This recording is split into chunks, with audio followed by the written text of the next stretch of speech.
गजा को पूरी तरह नेस्तनाबूद करने के इरादे के साथ जंग में उतरा इजराइल एक के बाद एक जंग के नए मोर्चे खोलता जा रहा है। अमेरिका और यूरोपीय देश जंग से सहमे हुए हैं और शांति की बात कर रहे हैं। उधर अरब देशों में इजराइल को लेकर नाराजगी बढ़ती जा रही है, लेकिन इन सबसे बेपरवाह इजराइल जंग के ऐसे मोर्चे खोल रहा है जो जंग के बाद खत्म होने की उम्मीद को धुंधला करते हैं।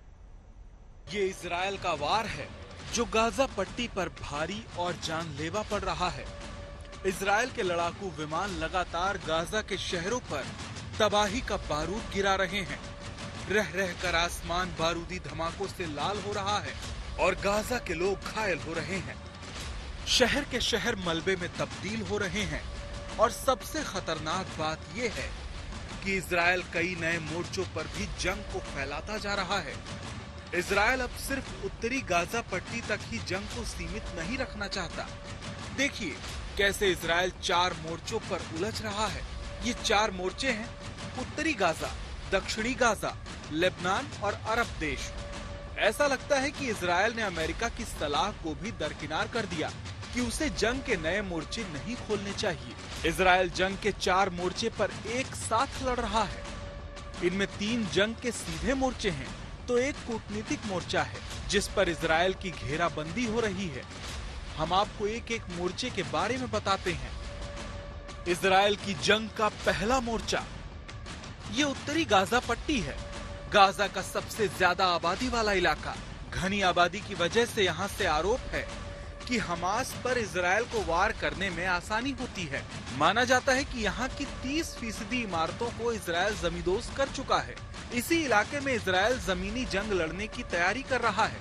देखिए कैसे उत्तरी गाजा से लगती इजरायली सरहद पर उसने हथियारों का जबरदस्त जमावड़ा कर दिया है। इजराइल की जंग का दूसरा मोर्चा ये मोर्चा खुद इजराइल ने खोला है। दुनिया की सलाह के बाद भी कि गाजा पर हमले रुकने चाहिए। ये गाजा का दक्षिणी हिस्सा है।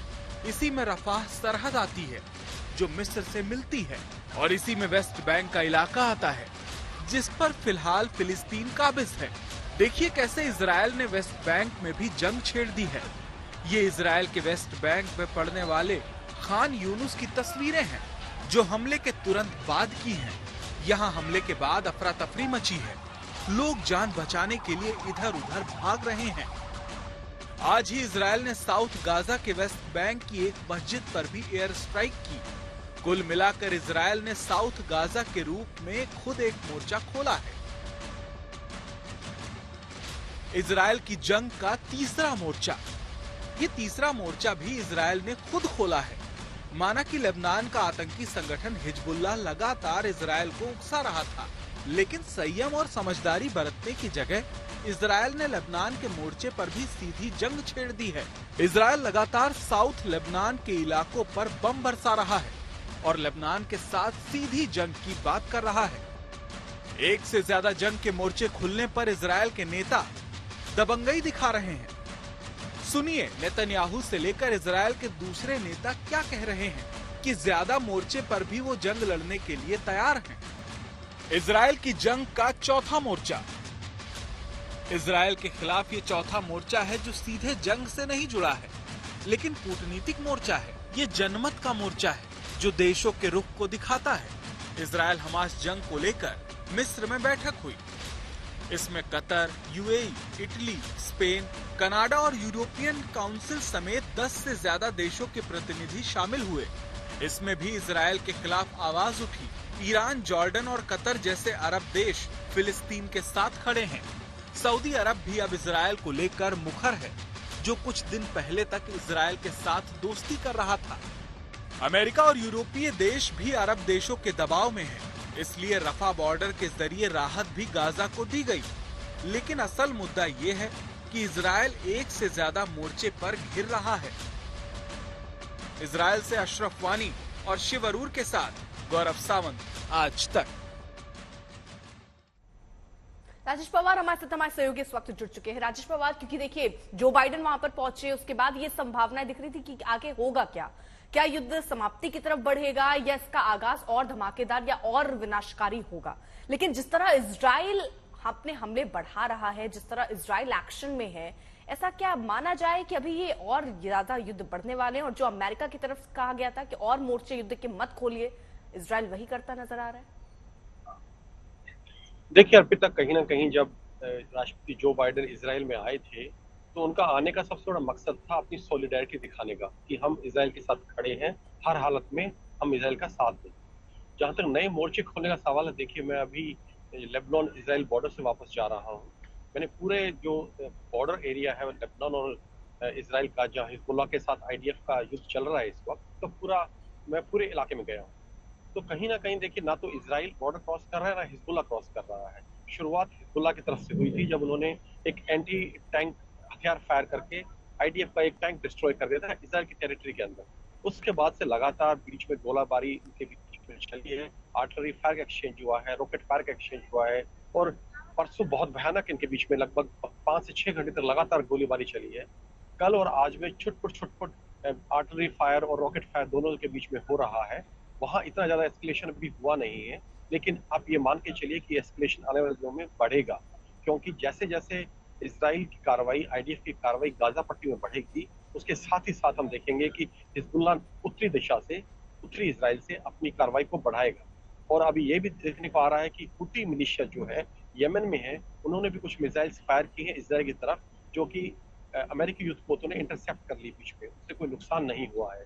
लेकिन आने वाले दिनों में हर मोर्चे पे इजराइल कहीं ना कहीं गिरता हुआ नजर आ रहा है, और यहीं पर अमेरिका का और पश्चिमी यूरोपीय देशों का जो सपोर्ट है इजराइल को, वो बहुत ही ज्यादा अहम हो जाता है अर्पिता।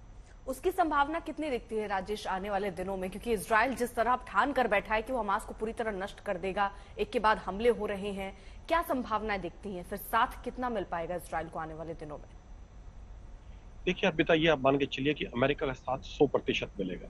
चाहे कुछ भी इजराइल कर ले, चाहे कितनी बड़ी घटना हो जाए, मानवीय त्रासदी हो जाए गाजा में, आईडीएफ के द्वारा अमेरिका इजराइल के साथ खड़ा रहेगा हर हालत में। उसी कई डोमेस्टिक कंपल्शन है, कई और फैक्टर्स का कारण क्या है। लेकिन जहां तक पश्चिमी यूरोपियन देशों का सवाल है, देखिए वहां से कुछ ना कुछ आवाजें आ रही हैं जो ज्यादा इजराइल के फेवर में नहीं है। लेकिन मेरा ये मानना है कि मोटे मोटे जो पॉलिसी अमेरिका फॉलो करता है, पश्चिमी जो कंट्रीज हैं, पश्चिमी यूरोप के जो एलाइज हैं, वो भी जनरली उसी को फॉलो करते हैं। और कहीं ना कहीं अगर ये युद्ध बढ़ता है, भड़कता है और ज्यादा, और इसमें इजराइल घिरा हुआ नजर आता है, तो पश्चिमी यूरोप भी अमेरिका की लीग को ही फॉलो करेगा, और जो अमेरिका कर रहा है वही मोस्ट लाइकली पश्चिमी यूरोप भी फॉलो करेगा। अर्पिता, ठीक है, तो आज देखिए जंग का 16वां दिन है। जिस तरह मदद राजेश मिल रही है, चाहे वो गजा को हो, क्या वो इनफ है? क्योंकि बहुत सारे लोग इससे प्रभावित हैं, और बावजूद इसके अभी भी स्थितियां ऐसी बनी हुई हैं कि और मदद की जरूरत पड़ेगी। अब देश धीरे धीरे साथ दे रहे हैं, लेकिन युद्ध की समाप्ति अगर होगी तभी सीधा फायदा आम लोगों को मिल पाएगा, लेकिन वो कैसे होगा, ये बड़ा सवाल है।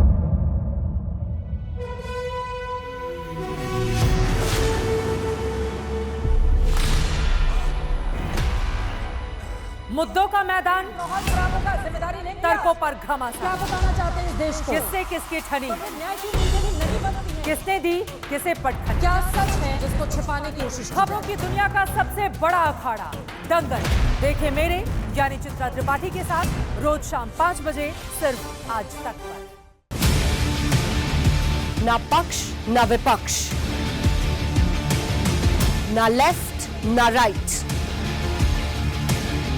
ना मिर्च ना मसाला, खबरों का बोलबाला, निडर निर्भीक सबसे सटीक स्पेशल रिपोर्ट सिर्फ आज तक पर। एयर रेड के ये सायरन समय समय पर आपको सुनाई देते। शौर्य की, भारत और चीन के बीच साहस की, सभी बाढ़ग्रस्त इलाकों का हवाई सर्वेक्षण किया है। सरोकार की, गाजीपुर में किसान से बातचीत करें। संघर्ष की, कश्मीर को आगे बढ़ना होगा। संयम की, भावनाएं भड़की या दंगे भड़काए गए, सवालों की, जनता के लिए, जनता के द्वारा, जनता की दस्तक। श्वेता सिंह के साथ सिर्फ आज तक पर।